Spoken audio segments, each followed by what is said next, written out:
Le fait de travailler avec Allscreen, ça permet vraiment de lisser le nombre de bulles et ça rend une lecture beaucoup plus facile et ludique en fait finalement. Par exemple, il y a des flous de premier plan, d'arrière-plan, des changements de focale qui sont très intéressantes.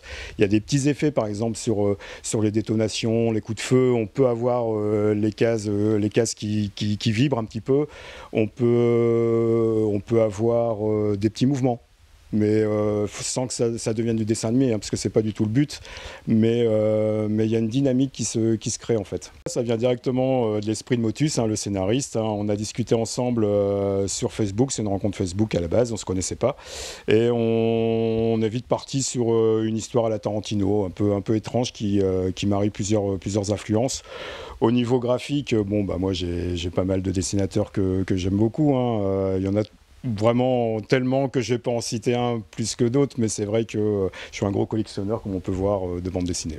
C'est l'histoire de deux paumés hein, qui sont soit cousins, soit amis, on ne sait pas trop, et qui ont rien à faire de leur journée. Et en se baladant en fait au niveau Mexique,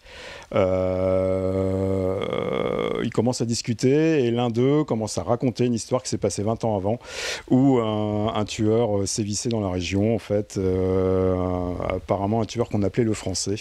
On ne connaissait pas trop ses origines, mais apparemment il venait forcément de France, et c'est une sorte de tonton flingueur qui a fait des ravages.